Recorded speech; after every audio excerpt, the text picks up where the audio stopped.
And the old timing chain job's sitting there waiting on me. Didn't get to do my surgery yesterday.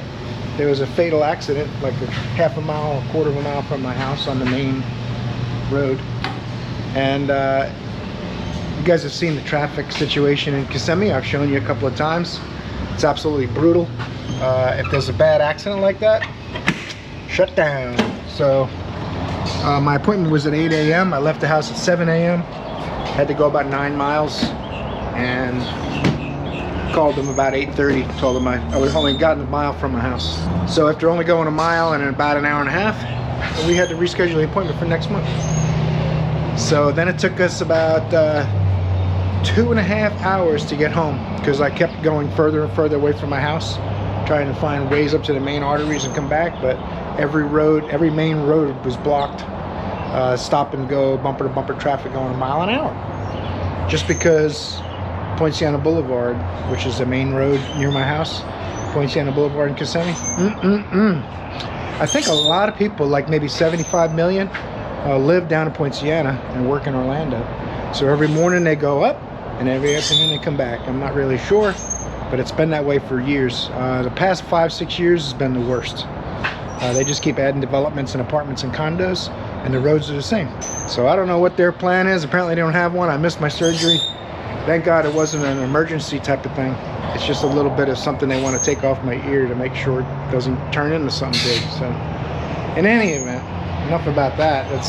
I missed the day's filming. I missed the day in the shop. I missed the day at work. I didn't get 2 customers' vehicles back on the road, and I didn't get my surgery done. Thanks, City of Kissimmee. Let's, you know, we're going to do this alternator is supposed to be here today, I believe, and the timing chain in the Jeep. If there's anything else going on, I'll put it in right here. I feel kind of like Sarah and Tuned. Going to put the water outlet housing on the Avenger from last week. It's a Honda, I can't believe it. So now you know if there's going to be something else for me to do other than those 2 vehicles today. A little chilly this morning, but it's supposed to be in the low 70s, so it'll be a nice day. So let's finish getting the shop open up, try to learn a thing or two and have some fun. Stay tuned. All right, a lot has happened since we've last talked. While you guys are charging, I'm cleaning all this orange silicone off here. I feel kind of like Sarah and Tuned, sitting here with my little brass brush, trying to get all the orange stuff off of here. It actually works pretty well, but I'm using a combination: rags, pocket screwdriver, brass brush, wire wheel, and getting all this orange goop off of here. I'm not sure if they did that from the factory. Maybe one of you guys, Chrysler guys, might know.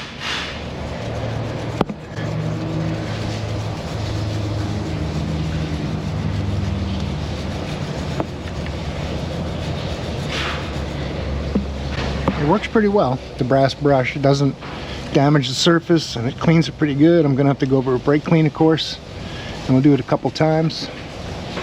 These are the old timing components. I'm not gonna do this with the new ones on. I'm gonna do it now, and then I might touch it up while the timing chain components are off before I put the new ones on. It's a mess. The orange stuff's everywhere, but there's black silicone on the rest of the engine. I don't know. I've got my valve cover prepped, cleaned it up, installed my new gaskets. These have little shoulders on every bolt and shoulders on the gasket, so you got to kind of push it around the bolt, but it helps hold it in place. And then I got my new phasers, fresh from the Dorman warehouse. This goes on the exhaust side, and this goes on the intake side. It has an external spring, same as the factory one. These are probably repackaged factory parts, but I'm not sure. I am not sure at all. No, they look, this has a different, has stampings on it, and this one doesn't. So anyway, we got a chain kit from Cloy's, tensioners and guides.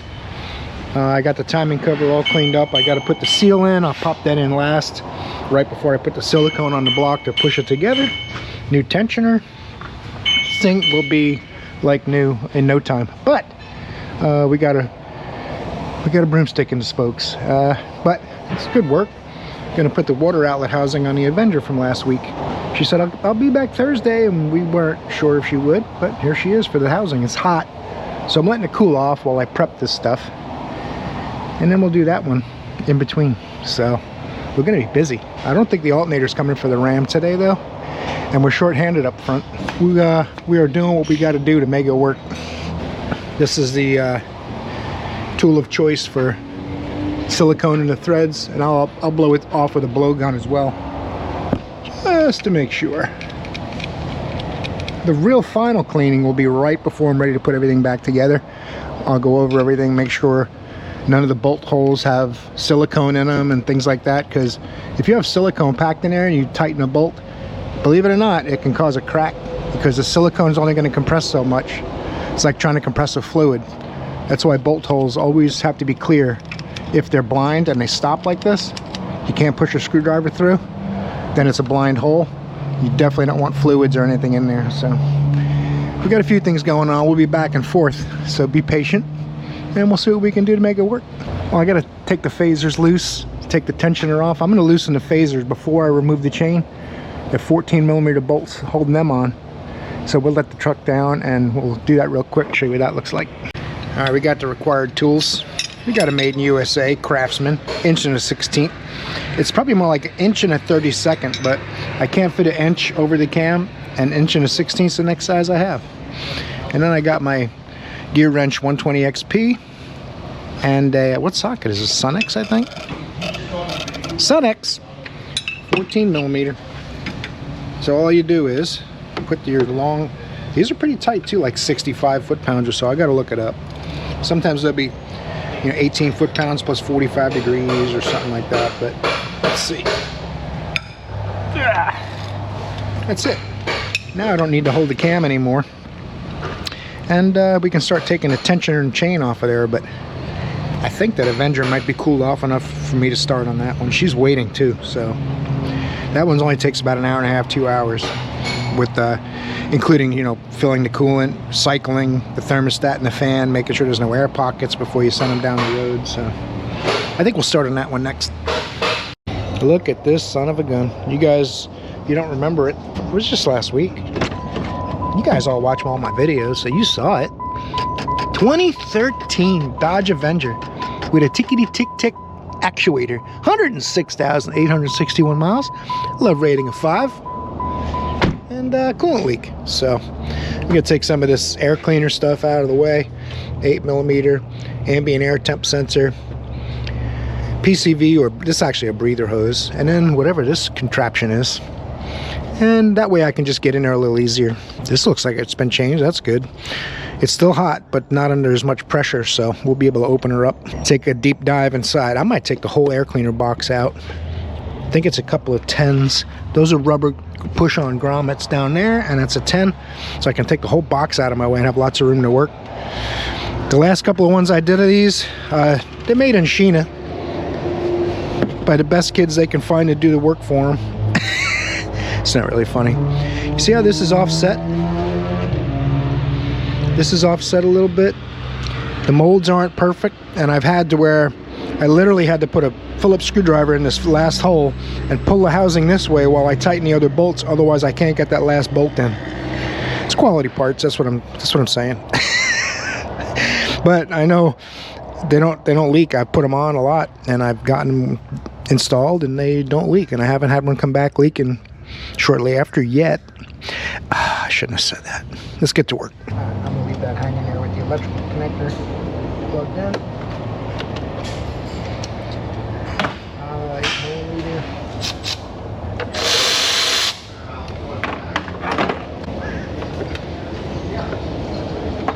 8mm.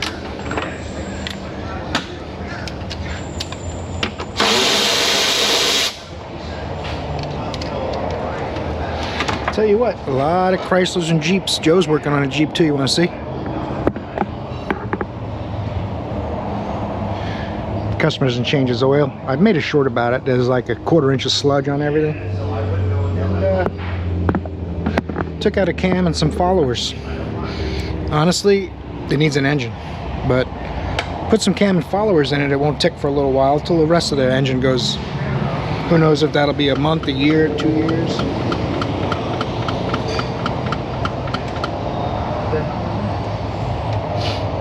Make sure the key's off on this thing.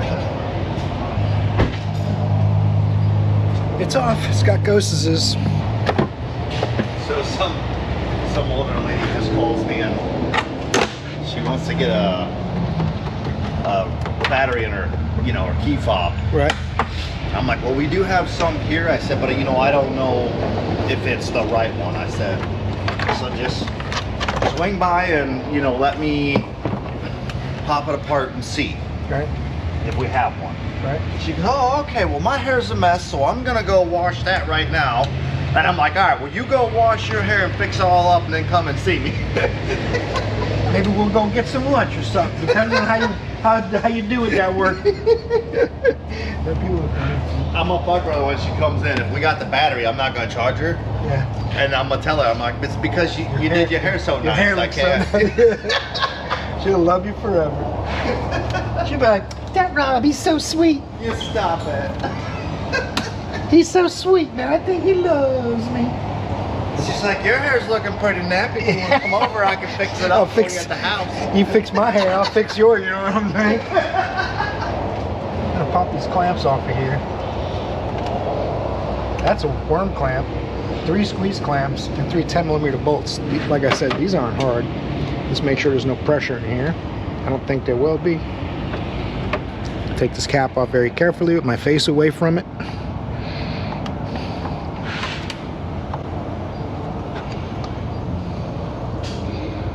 Someone's been topping it up. Nice. Get that little ear up on the sensor. You can usually twist these out without too much fuss and too much. Just take the electrical plug off. That's how it wants to be. Just trying to avoid that. Sometimes electrical plugs break and things like that. So in some instances I'll try to avoid unplugging things if I can. But it didn't want to go. So we'll get the housing off and figure out what's holding it in. Probably just has to be popped out of the housing.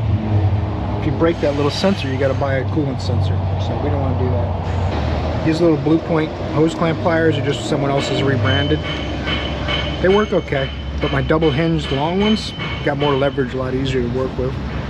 Look at these things. They're getting wobbly, but they've been like that for about a year and they still work. So they still get the task.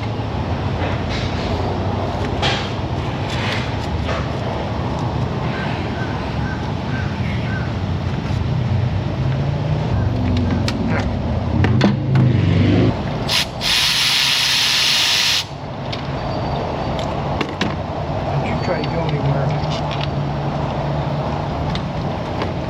3 of those.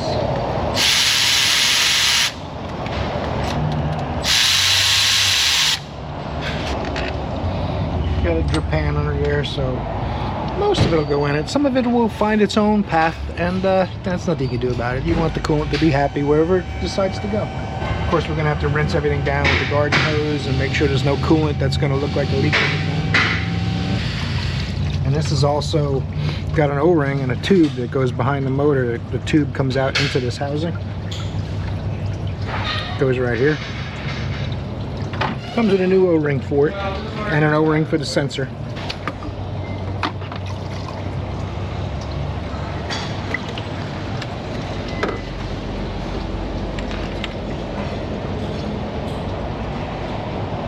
Thermostat faces backwards, which anytime you put a thermostat in the housing, it generally looks like that, but not when it's removable. But as the coolant goes through, it heats it up to let it go to the other side. I think it's what they call a 2-stage thermostat housing, because there's another thermostat in here. Let's see if we can get the old one off of there. It looks like she's a little worse for wear.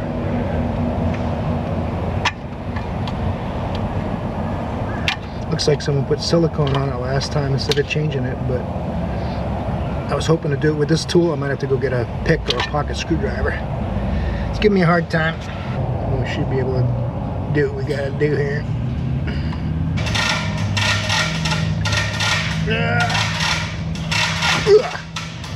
Sheesh. I'm gonna clean all these surfaces up a little bit.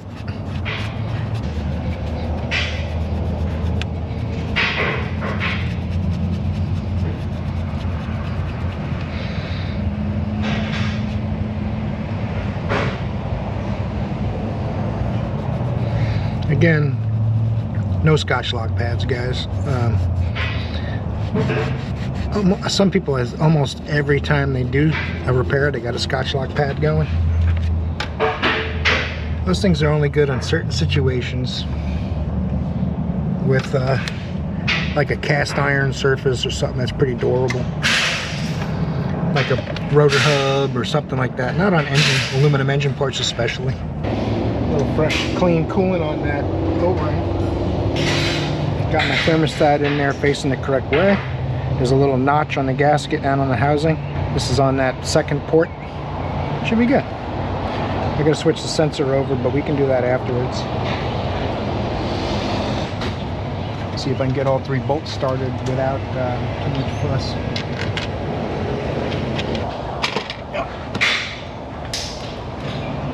Hope you guys can see more of my head. That's all you see, isn't it? Alright, thanks for letting me know. I'll move you over a little bit. Appreciate the heads up. No pun intended.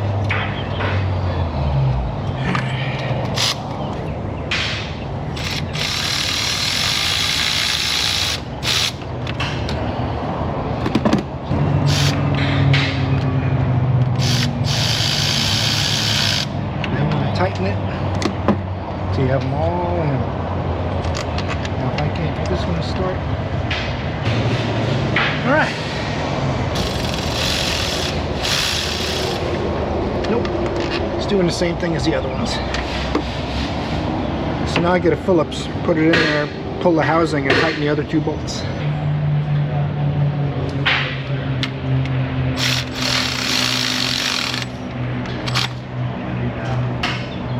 Now I'll see if we can get that bolt in there. See if we guessed right. Yep. Shouldn't have to do that, but it's cheap replacement parts. Probably costs like 12 bucks, 15 bucks less. I don't know. It might be 150 less. I don't know. Got the O-ring on my sensor. There's two ears, large and small. So just put the large one facing the front. Click.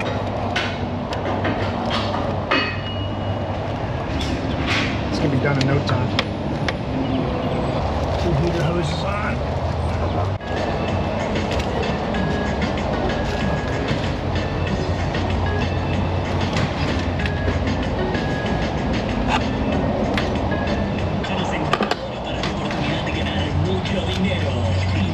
A lot of money.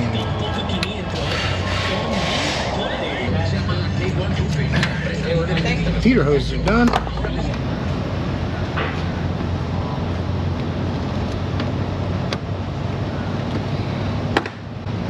This one, my clamp fell off, so I'm gonna get that.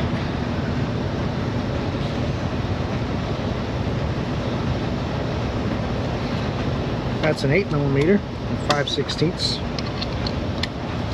for my old timers.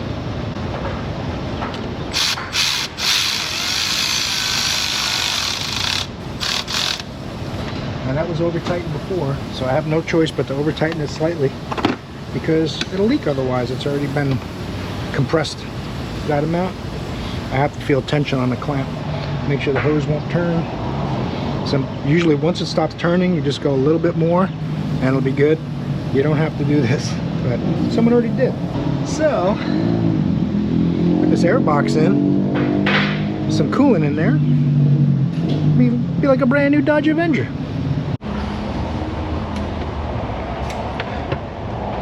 Plastic push pin and a 10mm bolt.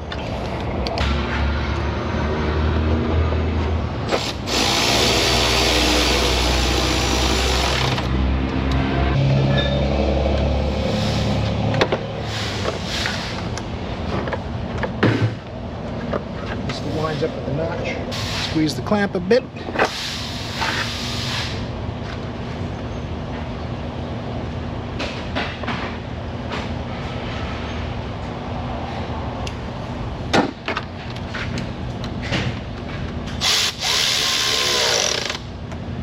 Where's my coolant at? I'm gonna rinse the old coolant off of here first. You don't want to do this if the engine's blazing hot. This is just warm, it's not that hot.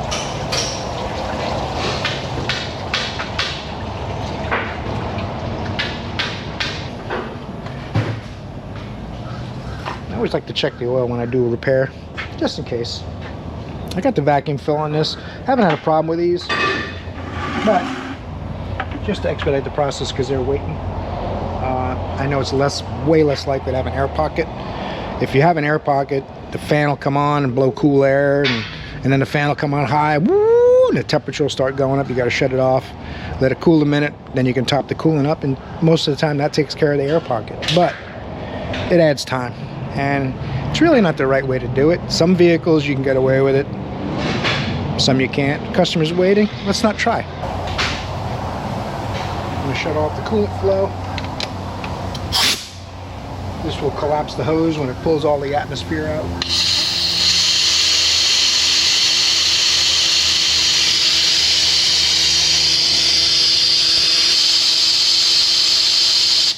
Or it won't. Tells me I have a leak somewhere. It's possible I cracked the heater hose while I was playing with everything. Hope not. Don't give up. We'll keep trying. This is probably not sealing to here. That's what I'm guessing.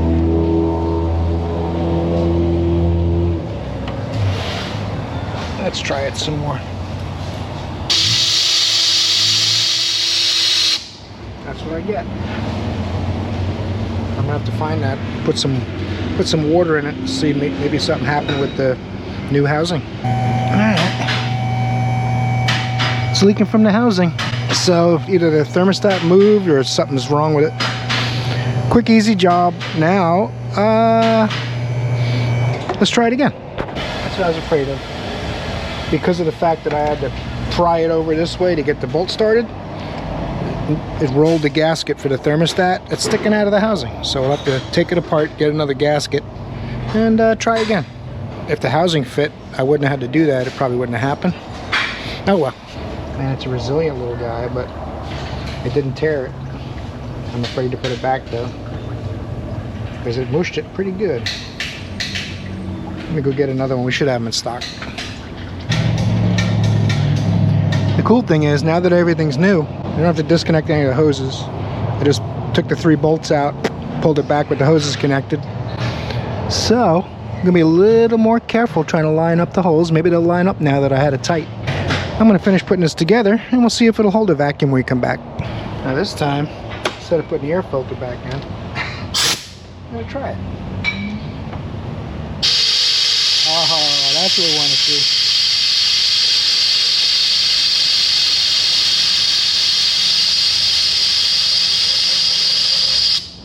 Fixed. Now I can put the coolant in it, put the air filter back on, and you're good to go. I'm not sure who to blame that on, but that's alright. This hose gets wound up a little bit sometimes, so you gotta finagle it back into place. Atmospheric pressure pushes the coolant in to the vacuum where there's no pressure, right? Absence of pressure. Now I gotta watch, there's a couple of bugs fell in here in the meantime, so I wanna not suck them up. Although there's a screen on the bottom of this, it'll just suck up parts of them. And this will equalize, that hose will get extended a little better. You'll see the hose will start to rise as the vacuum decreases, and it's basically full. You'll have to top it off a little bit usually, but not much, maybe another quart or so. The big problem is if it is air pocket behind the thermostats. Generally it'll overheat before it opens the thermostat. Same way a car that's overheating with no coolant in it won't read like it's hot because there's no coolant, and the sensor reads coolant temperature. So this is equalized. Now we just got to top it up. Should be just about full. Might take a little bit more. Oh, there it goes. Save my leftovers.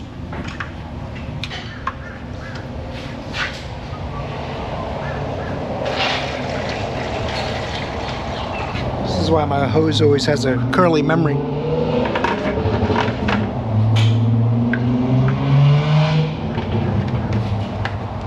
Caps on there, let's fire it up.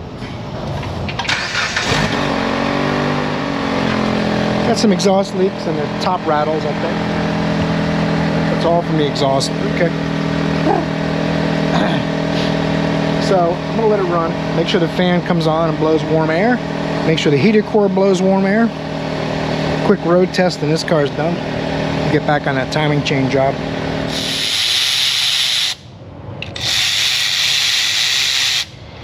This rag is placed so that no small parts or anything would fall in there, or the silicone while I clean it and all that.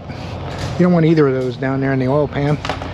A bit here and there is okay, but if the filter or pickup screen picks up a lot of silicone, restricts oil pressure. So no oil flow, no oil pressure. And the kit doesn't come with new bolts. I got to reuse all those. Popped out these 2 10s. There's one more 10 up there. This is about ready to come off.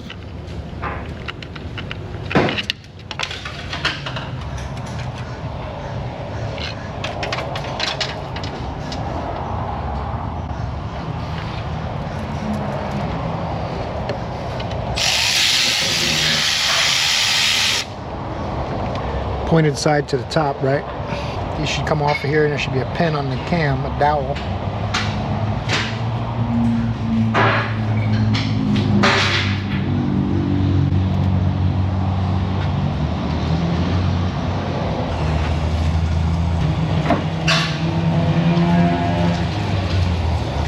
There's a bunch of holes in the new one, but only one of them is big enough for the dowel, and it goes straight up.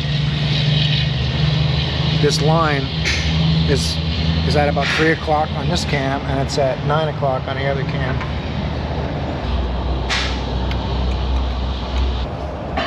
Gotta tighten them enough that the dowel won't let it move while I'm working on the chain parts. Not gonna torque them until it's all back together. I don't want to get it so it's not going to go anywhere at the same time.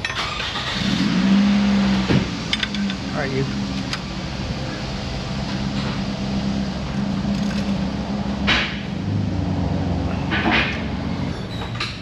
These other holes are oil passages, so when you don't change your oil and this gets sludged up, that's how you have problems. So this one's in pretty good shape.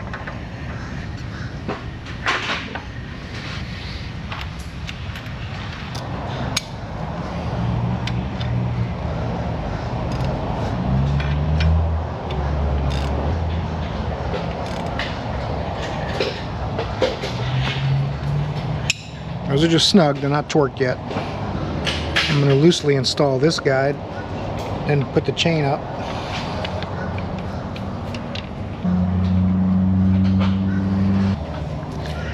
These color links should find a little dot on each gear. The ones that are closest together go up on the cams.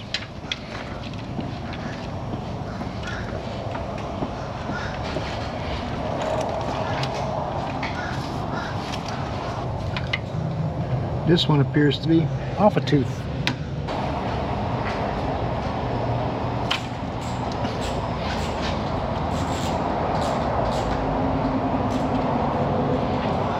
Let's see here. I want to get this. This is for the tensioner side. Just floats on a pin up here, and the timing cover actually rubs against these blocks. That kind of backfired because I didn't get it on the inside of this guide. I'll have to lift it off, put the chain on the other side of it.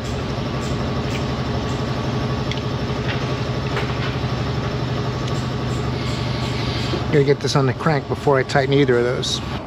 Alright, I got the link lined up with the dot. The guide will kind of help hold it until I get the tensioner in. This side's in. This is one of those jobs too where you leave stuff loose to get halfway and then you go back and tighten it afterwards, so I'll probably go over these bolts 2 or 3 times and verify I got them all when I'm going back together. They should slip under that. There's a lock retainer pin in here. Obviously you pull that out last once everything's all lined up and verified. Should have all my slack on this side. I want this side snug so I know my links are going to line up and nothing's going to jump. All the slack's here. When I pull this pin out, there'll be no slack in the chain at all. One more peeky poo at our links and our dots. Links and our dots. And then one downstairs. I snugged up these 2 bolts here. There's no, obviously, like I mentioned, this is just on a hinge, there's no bolt. So now we're going to lower it, we're going to raise it back up and lock down the rest of the bolts in the tensioner and the other guide. Then we'll be able to pull a pin out of there. Then we'll get the torque specs, start torquing stuff down. 106 on the guides, 89 on the tensioner. Ooh, ah. Gotta lower my torque wrench. 189. So once it goes past 90, there's 90, 89. Double, triple checking, going around them all several times, because I don't want to have to redo it for free or at all. Not to mention inconvenience to the customer. There's all kinds of reasons to spend a few minutes and go over it a couple times. Of course, I got to do the cam phaser bolts too, so I'm going to do those next. 55 foot-pounds on these bad Johnnies. I didn't pull the pin out of the tensioner yet, just in case. Where the heck did I get this? Where did I get this socket from? It doesn't go to this phase in the operation. Oh, look, it's over there. Bill's playing tricks on me. Move my socket.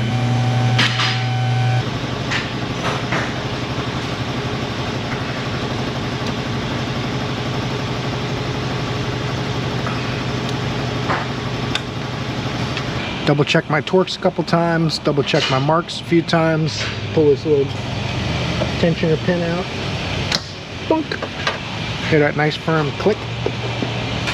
That thing is timed, as timed as it's going to be. No slack, no slack, no slack.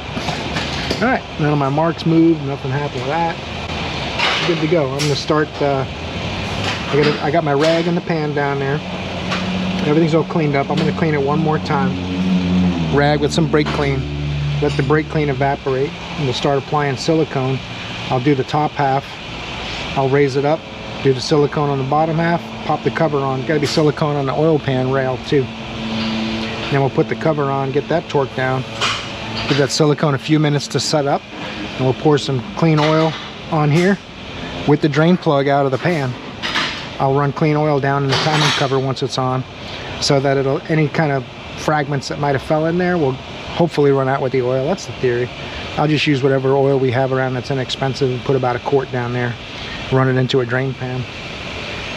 Then we'll be able to put the valve cover on and button this thing up. Seals in. I'm using a big fat 35 millimeter. All right, we got silicone on the top half, rags out of there. Let's lift it up and get this cover on. We got to put silicone on all those bosses in the center. There's 3 of them.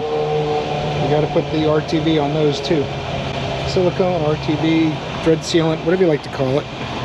I won't hold it against you either way. We got it all down this bead. Got a little extra in the corners. You get about 4 minutes, 5 minutes tops. And before you got to answer the phone. We're short-handed up front today, so. All right, timing cover's cleaned up, ready to go. It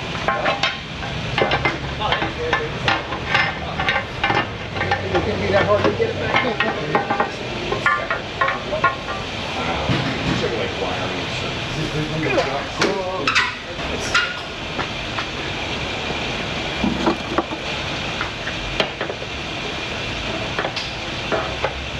On the dowel pins, and we are golden. Let's get some bolts, throw them back in there. There's 6 12s that I want to get snugged up quick, and then we can start worrying about the 10s. I definitely want to get it buttoned up there. Silicone oozing out of the top, so we're good there. Okay, I thought it was the passage. Now I'm going to go around, snug up the 10s, and then torque them. At least the silicone, as it dries now, the cover's in place.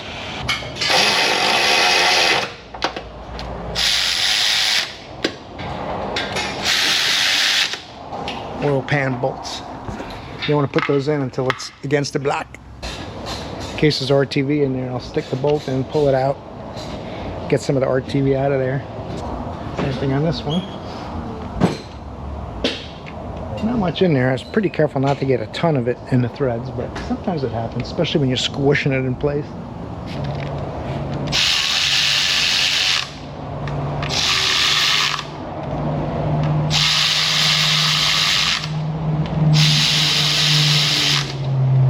temptation is to wipe that. Don't do that. Oh, you guys got some silicone on your lip there. Let me get that off. Okay. 19 foot-pounds on the 12s.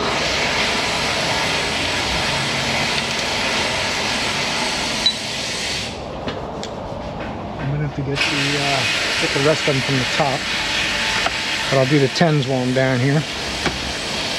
Those are 89-inch labs. This is gonna be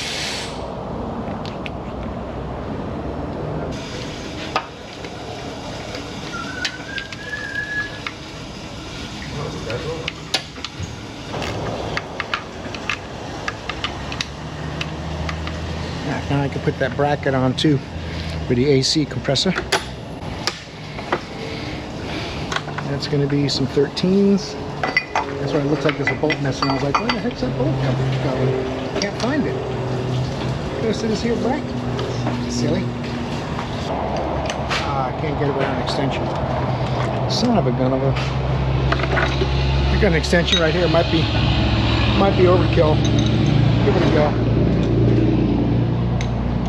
Let's do this.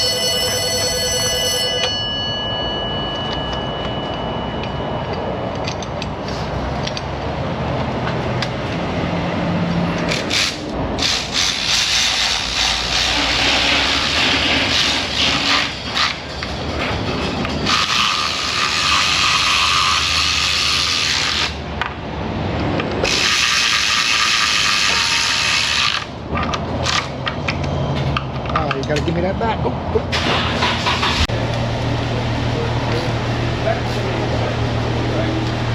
Want to get this motor mount bracket on too because it goes through a timing cover.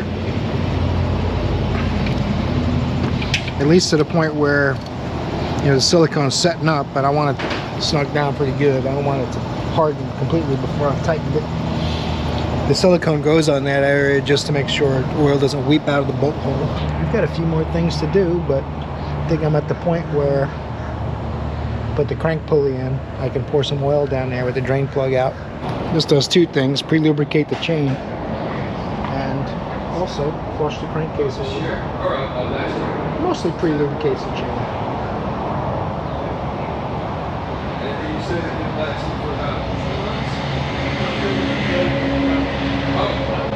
I got rags over the ends of the where I have to put silicone. I don't want that to cause a leak. Pouring the oil in there, so. And it's still going to do the customary rattle when it starts up and all, but it won't cause undue wear on the new parts.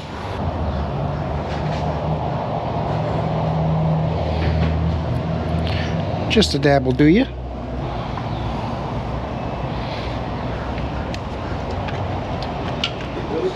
Settle down now, just look easy in the pictures. A little silicone in the joint on any kind of engine repairs.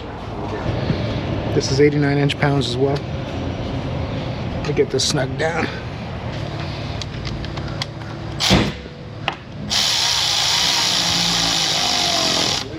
I don't want to go all the way until I get them all kind of snugged. See the valve cover moving? Move on to the next one.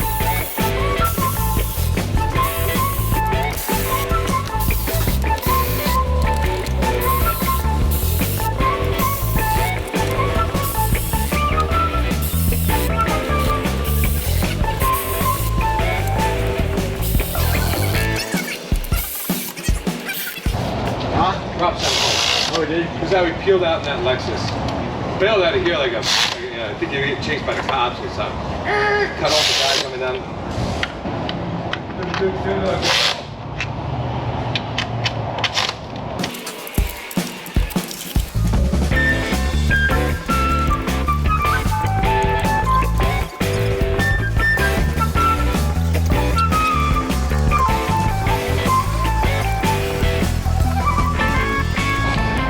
Power steering pump can't quite go in yet. I got to put the motor mount in the front because this tab bolts up to it, so it tells me it goes over it. But I can put all my coils in. Valve cover's all torqued. Coils get these torque bolts. Speaking of torqued. Yo! Yo! You know what you got here? Yep. You the only guy? Well, there's everyone else is like spread around the building somewhere. But you the guy that's in the office? No. Where's he at? Rob, he's probably doing double duty for sure. Yeah, he's double duty.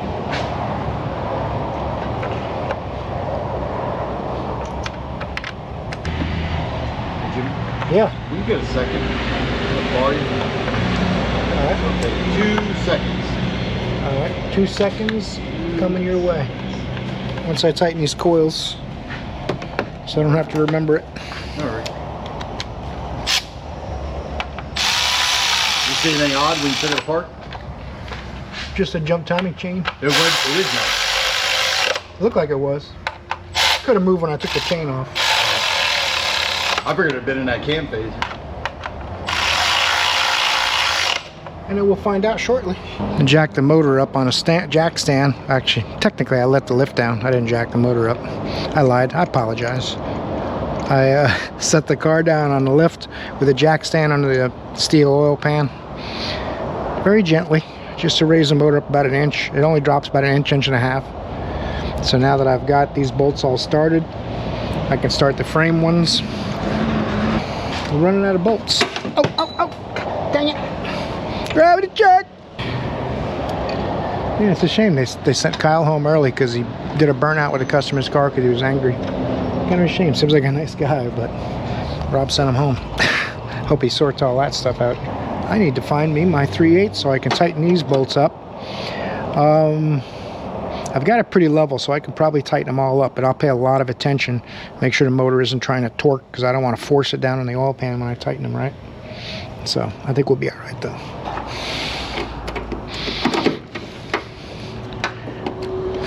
Uh-oh. That's not going to fly. I'll tighten these 13s anyway, because they'll lift up the mount.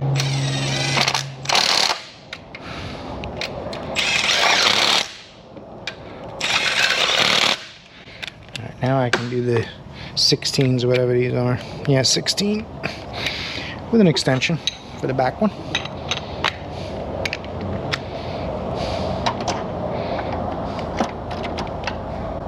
Get on there, will you?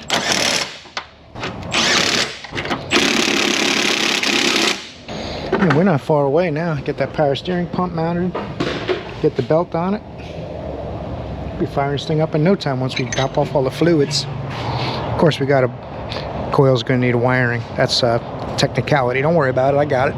So let's finagle this in here. A little finagle in this direction. This is the one that was so tight coming out. It's got to be dead straight or it's not going to do it. There we go. Now we're close.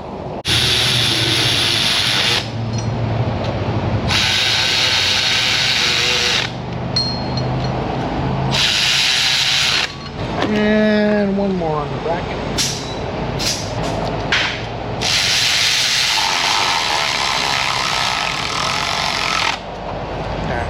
Now that it's out of my way, I can do these. I didn't say duty, I said do these. Silly. What are we, grade school now? I gotta hook this up without making too much of a mess.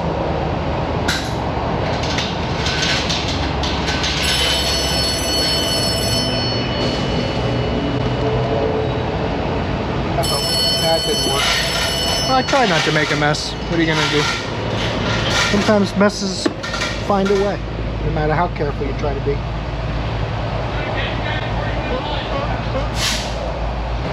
Yeah. All right. See how you're gonna be. Don't worry, I got pliers for that. The problem is squeezing this, holding the reservoir, and pushing the hose on. One of you guys could grab this for me, it'd be great. Oh, thanks. Appreciate it. I wanted to say too that I didn't really have to take the pulley off the tensioner because there's a pin, but of course I found it out afterwards. A pretty big, like almost 1/4 inch, 3/16. You can pull the tensioner and slide a pin in there to keep it locked out to get both bolts, but all I did was keep the hardware with the pulleys, and since that one's the only reverse thread, I know that was the pulley for the tensioner, right? Just in case, you guys got to do it. And this belt comes all the way down from the power steering to this idler and back up to the alternator. Otherwise, it's not going to fit. So that's the tricky part. They try to fool you. Bill and Bob.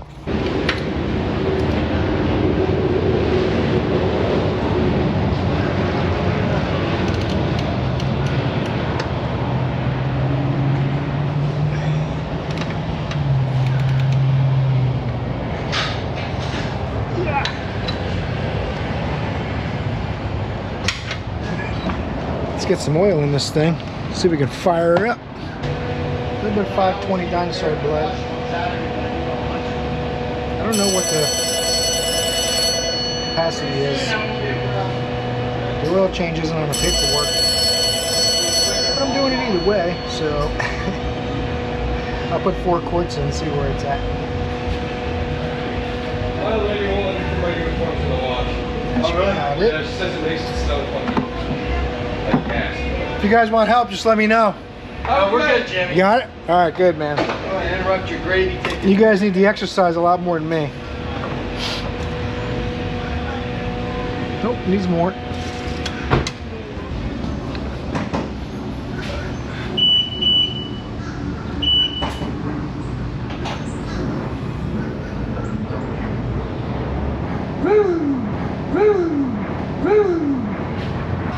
Let's see now what it says. Alright, it's a little bit over. Good. Perfect. I guess I might as well go and put the washer and overflow in before we fire it up.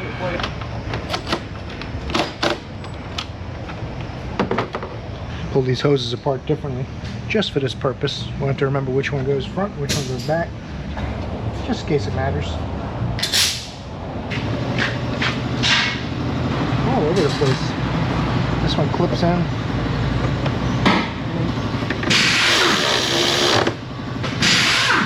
Snap this back in the hole. Right, topped off the coolant, the oil, all my tanks are in, my belt. Going over all my electrical connectors, everything's back on its pin or post. Even the little hose going to the radiator. Got this back in, negatives on. Got the scanner in there talking to it so I can clear codes first, and we'll fire it up. Alright, all my codes is gone. The only code left is the airbag one that comes back pretty hardcore. I think we're about ready to start it up. Turn the key off one more time, get some more fuel pressure in it.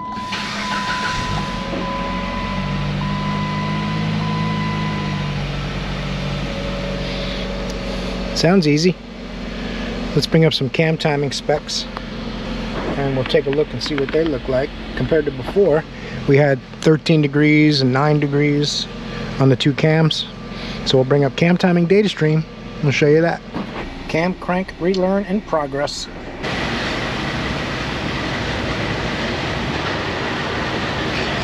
They're gonna get me a dealer intake cam sensor. So it did a cam crank relearn, said complete. Then it said a code for circuit intake cam sensor. So we got dormant parts in there. We're gonna get one from Dodge, I hope. It's never gonna end, ever. All right, enough of the gobstopper. Parts are on the way. We're gonna put another cam sensor in it. This thing's supposedly noisy. It's a Honda, I can't believe it. It's impossible. You got no key fob, but it's locked. Luckily the key works. This looks like a valet key.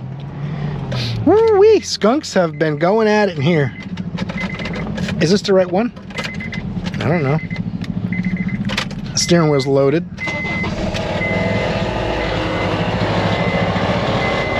I'm gonna say that's probably not good.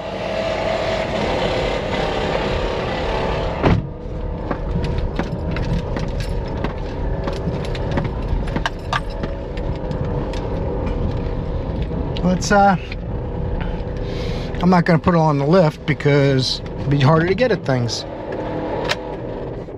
That is not sounding good. Woo, I gotta get out of here before my pupils dilate. Let's take a look at the oil, see if it looks sparkly.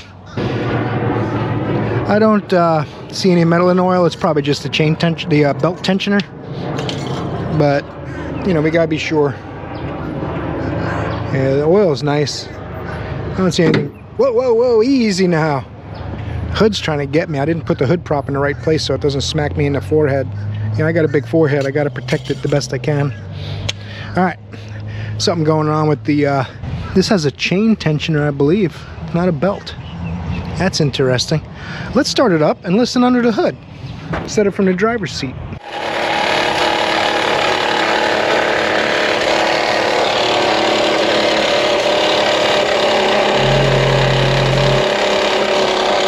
Definitely coming from the chain or belt. gotta figure out which this thing even has. 161,117 miles. My gracious goodness. Whew. Gonna give it a 4 and go look up the design it has for time. This door might lock. Put the window, crack the window a little bit. This door might lock a skosh. Oh, let's do that. I'm gonna go look on Identifix, see if I can spot a common cause for the timing belt or timing chain issue on these. Sometimes it's a belt, even though it looks like a chain, but I thought these were chains. I'm gonna verify the year. This job's easy. That's why mechanics are generally independently wealthy. 0410, so it's a 2010 CRV. All right, I'm gonna go look and we'll come back. Rob said, I'll get you an OEM one, so it just came. We're gonna go ahead and stick this. I'm gonna go ahead and stick this in and see if anything different happens. Right out of the box. The pin's bent. I don't know if you can see that. Mr. Funny Man. Mr. Funny Man.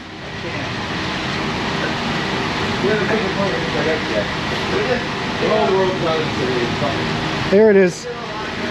We'll try it. Let's stick it in there. We bent the pin straight. What could go wrong? We only been working on it for a month and a half. I'll spend a little more time on it. Now we gotta be kind of tricky on this one. If you guys remember my first, the first few Dorman parts I put in this.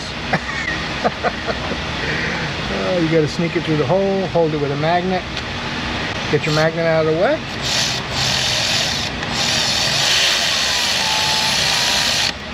Thread it in. Electrical connector. I've got the pin kind of straightened out. Hopefully it stays that way. I told him get me one from Dodge or Jeep, and he wrote it on the box. That's pretty funny. That's good thinking. And it was bent out of the box. That was the funny part. I showed him, look at this, it's bent. He's like, did you do that? I said, no. Bent right out of the box. So it's in. I want to at least try it. Maybe we'll get a new code, something different at least. I'm tired of the same 2 codes. Originally when this car came in, PO 365, and later on PO 017. Now the chain, I don't know if someone messed with it yesterday when I was off. I don't know what the deal is. But all of a sudden I got a circuit code on this sensor and I don't get the 17 after the timing change. So I don't know. Alright, let's go start it up and see. You gotta tighten this clamp so I don't forget to. Alright, let's start it up. Go back here to read fault code. No DTCs and the engine is running. Let's try to do another cam crank relearn.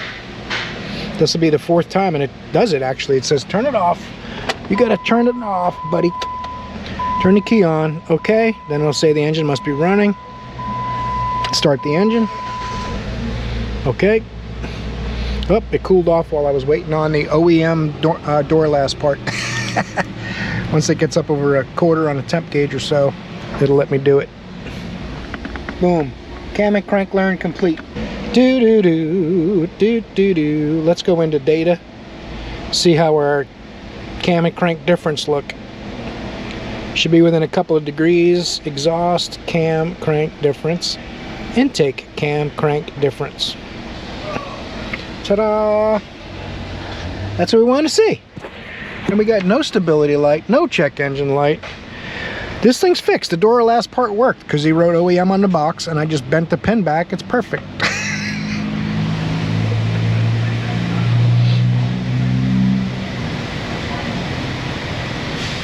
I'm not going to jinx myself here, but I am going to say, don't be surprised if we're working on it again either tomorrow or Monday.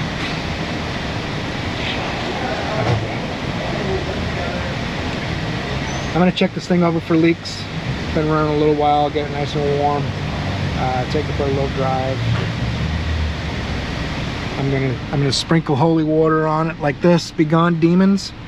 And we'll see what happens. This is the longest it's gone without all the lights on in the dash. So, all right, still looks good. Now I'm gonna go back to looking up the Honda information as far as that rattle goes. It sounds like a belt or chain tensioner to me, but you gotta look it up and see. All right, I've got the old stethoscope doctor stuff going on. These CRVs, they do have cam actuator noises and stuff sometimes, but usually they'll make noise and go away, like cold startups and stuff. They also have problems with AC compressors making noise, the chain tensioner itself making noise, which would be more consistent. Although that's usually on the ones with belts, but it's not impossible. Obviously, if they do it with belts, why wouldn't they do it with a chain? So I'm gonna listen, see if it sounds like it's coming from the compressor or something like that. And if I can't really get a good idea, I'll have to try taking the belt off, see if the noise goes away. But first we'll see if we can locate where it's even coming from. I don't think it's mechanical, like lower engine type of problem though.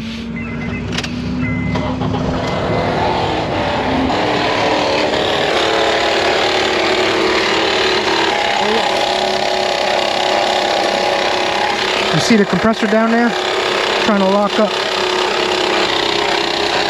Oh yeah, okay. That was easy.